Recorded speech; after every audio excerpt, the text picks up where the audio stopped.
Hey everybody, Jake Reichbart here on behalf of TrueFire. I'm sure you recognized that mega hit. It's a mega hit at the time of this recording anyway.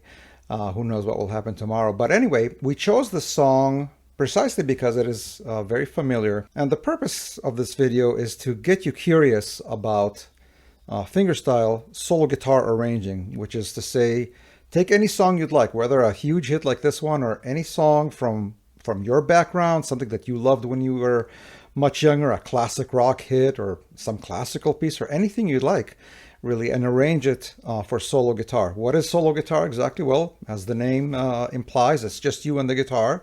6 strings, 2 hands, 10 fingers, and that's it. No backing tracks. Specifically as it relates to the song that I just demonstrated, you may have seen some arrangements online already, fingerstyle acoustic guitar, and you may have noticed some guys using a capo. Definitely I've seen arrangements in alternate tunings.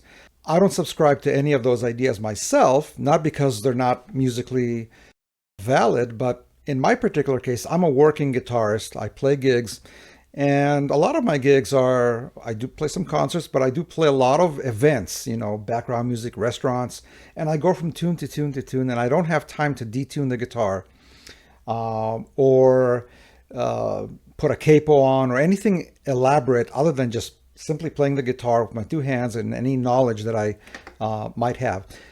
Which leads me to the next part. I mentioned knowledge. And what do you need to know in order to be able to play like this? Well, a few things you do not need is an extensive background in theory.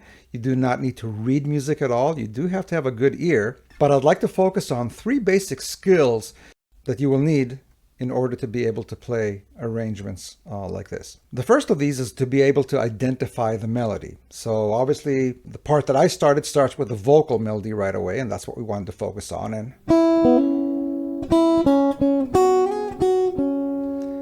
And right away you might ask, well, that melody can be played in 1,000 different places on the guitar. How do I know which one I want to play? And the answer, of course, is it depends what else you're going to end up doing on the guitar. So you can play the melody here, somewhere else, but in the end, when you come up with all the other parts, you will find the best spot to play that melody. The second skill is to be able to hear your basic harmony. And when I talk about basic harmony, at the most basic level, you have 3 types of harmony. You have major chords, minor chords. Let me demonstrate quickly. Here's your A major, and here's your A minor.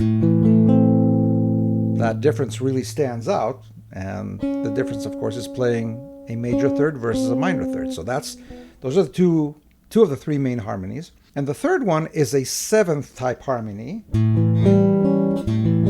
Here's an A7. 7th chords at the basic level have 2 functions. One is it's a chord that wants to move a 4th up. So it's what we call a cadence, I guess. Again, words that you don't have to really know. So an A7 wants to move to a D major and kind of resolve that tension. But the fact is that a 7th can also have another function, and at the basic level, it can stand on its own.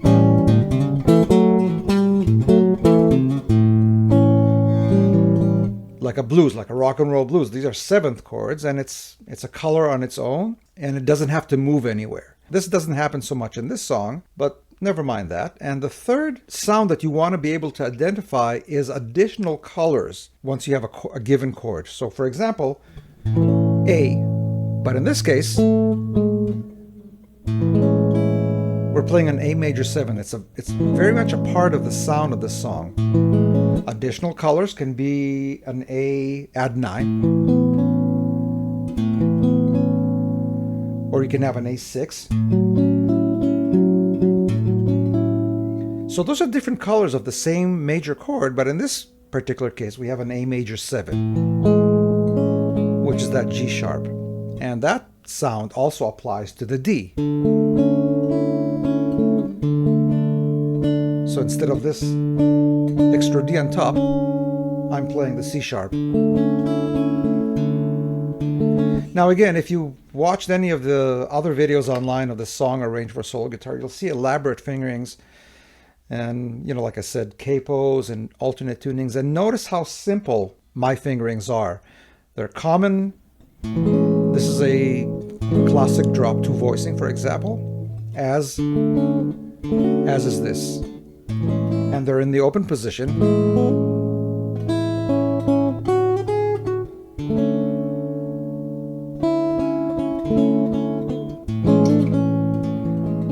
So everything is available to you right here. Some of the other parts, yes, I play up the neck. But again, the fingerings are not complicated. C sharp minor 7, you've probably played it many times already. It's an F sharp 7 with a little bit of a suspension. So that goes to the point of having colors on chords. We're about to approach an interesting spot, which leads me to another idea. Once you identify the chords, most of the time I play just the root notes, and that is an entirely very satisfactory way to play, especially if you're playing the other parts. This song, you may have noticed in the bridge, if you listen to the original recording, rather the chorus, it has very interesting bass movements. And if I was going to sit down and arrange this song, you know, for a performance, I would probably add some of those bass movements because they're kind of a little bit of a signature of the song, but they're not necessary to convey the essence of the song. And that's really what I like to do in my arrangements, to convey the essence of the song. First of all, play the melody, play the basic correct harmonies, play a decent sounding bass movement, which is in this case is just going to be mostly root notes on strong beats, maybe beat number 1 and beat 3 of every measure, things like that. So nothing extraordinary, although like I said, in this particular song there are some bass movements which I did not play.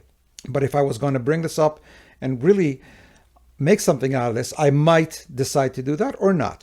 I'm mentioning all this because there is one spot where I actually did not play the root. So let me go over that quickly. When I got to this point in the chorus,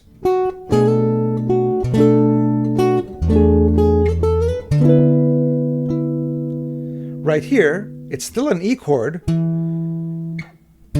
but with D in the bass.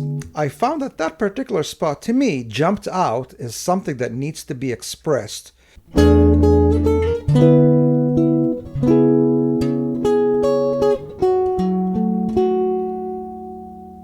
Especially since the next note is going to be the C sharp, so it's kind of an in-between note, so it worked out really well.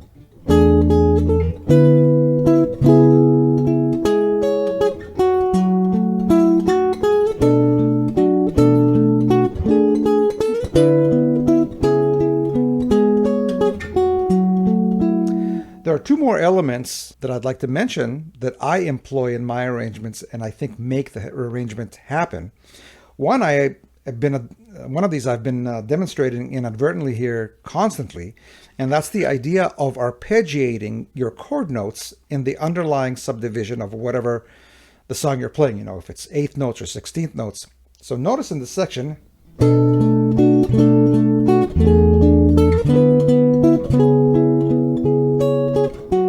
right here, after that, in between those melody notes, all these extra arpeggiated notes are extremely helpful in my view to keep the listener engaged, as it gives them a kind of a meter to follow, and it also helps you keep the time. The other element is to keep the melody what it needs to be played, whether it's syncopated or not, while playing a simple bass line. I'll jump to the beginning again, to the verse. So to demonstrate this point, I'm going to go back to the verse right now and try to play the melody as it needs to be played, just with a bass note as an accompaniment. So the melody is going to be whatever it needs to be, and the bass note is simply going to be 2, 3, 4, 1, 2, 3, 4. And then the challenge is going to be then to put these two together.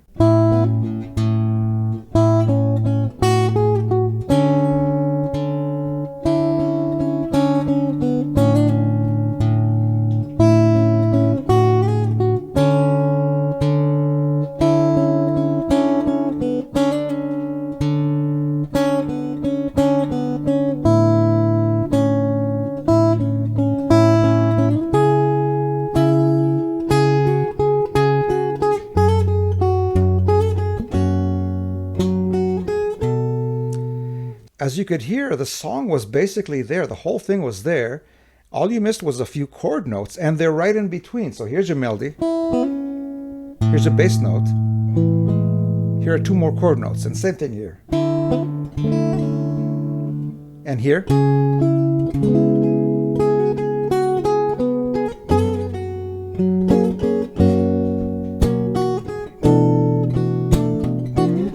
And this leads me to the final element that I want to talk about today, which is the rhythm. So I have a couple of techniques that I use. One of them is with a thumb, the other one is with my fingernails, to help accentuate the backbeat.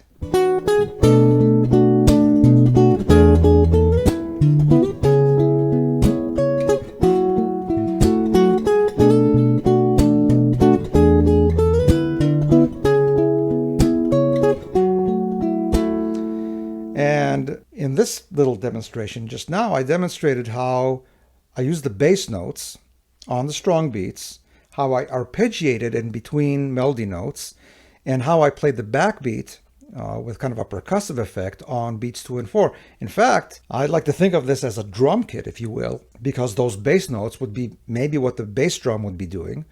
The downstroke with that backbeat is maybe what the snare would be doing. And the arpeggiated note are played like the eighth notes on the hi-hat. So that's your complete drum kit right there. And then orchestrally speaking, you have bass notes, you have the chord notes in between, and then the melody on top, and that's your arrangement. That is my method of playing solo guitar. I have some great courses right here on TrueFire. I have a channel as well if you want to check out. So there you have it. Solo fingerstyle guitar right here on TrueFire.